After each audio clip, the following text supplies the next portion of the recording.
On to problem number 12. I will once again ask that you do not write while you are watching the video. I will encourage you to wait until you are done watching the video to write. I think you will benefit more and actually see if you understood it if you are waiting until you're done and then trying to do it yourself, and you can see if you understood the problem in that way. The first thing I'm going to do is look and see what I am trying to prove. And in this case, I'm trying to prove that angles 2 and 3 are the same as each other. This is going to be a little bit more of an interesting proof at the end. I am going to start by proving the triangles are congruent and saying pieces are the same. There's one property that we're going to use in this, which we haven't in any of the others, but we'll let us start by trying to prove that these two triangles are the same, because I think that will help get us closer to these angles over here. The first given is that 4 and 5 are the same size. So I will write this down. That's given to us.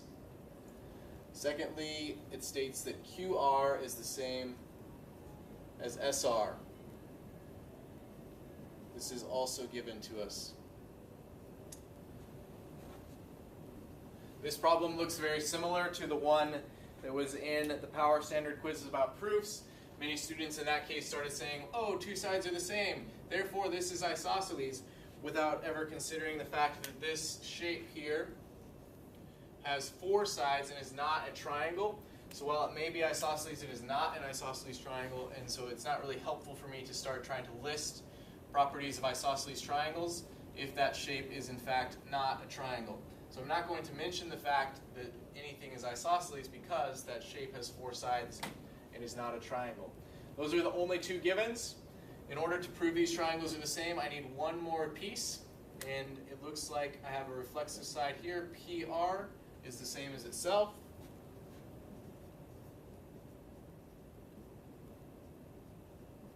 This is the reflexive property. And now I have side, angle, side. The 2 sides meet at the angle is in between them, so I know that it is SAS. The 2 triangles, I'm going to put them in order. I will call the first one on the bottom triangle PSR, and then I'll have to go in the same order on top. Angle P goes with angle P, angle S goes with angle Q, and R goes with R. The first side that I had marked is QR and SR, which is what I put in step 2. The angle that I had marked was placed in step 1, and then the side that I had marked last was in step 3. I have stated that all those things are congruent. I'm not missing any pieces. The goal is to prove that 2 is the same as 3. I'm going to use a property called the transitive property.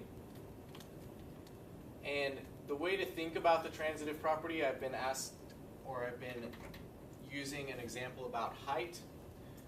On the board with the transitive property, I wrote that if Daniela is as tall as Isaias and Mr. Lujan is as tall as Isaias, who is going to be taller, Daniela or myself?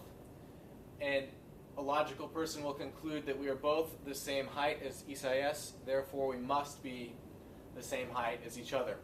We're going to use a similar process in order to prove that angles 2 and 3 are the same. I want to prove that angles 2 is the same as 1, and I'm going to use CPCTC to do that. So I'll show that these 2 are the same, and then I'll show that 3 is the same as 1 by vertical angles.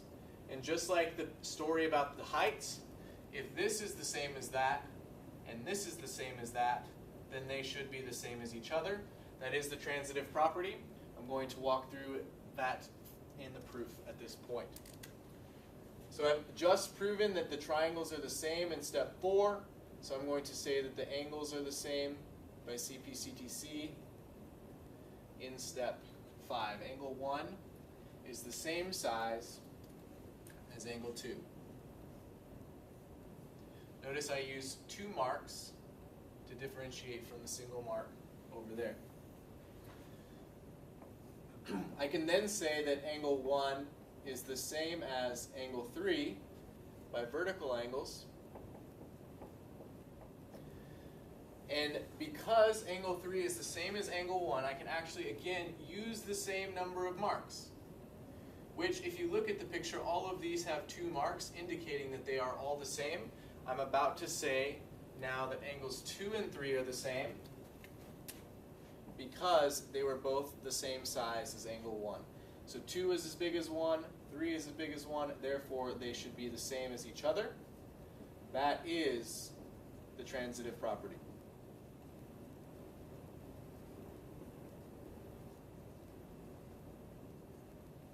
This added an extra wrinkle. I was able to show the pieces are congruent, and then I had to add an extra vertical angle and then connect those two through it. But it is a very similar process to what we've done so far. That is the end of the proof.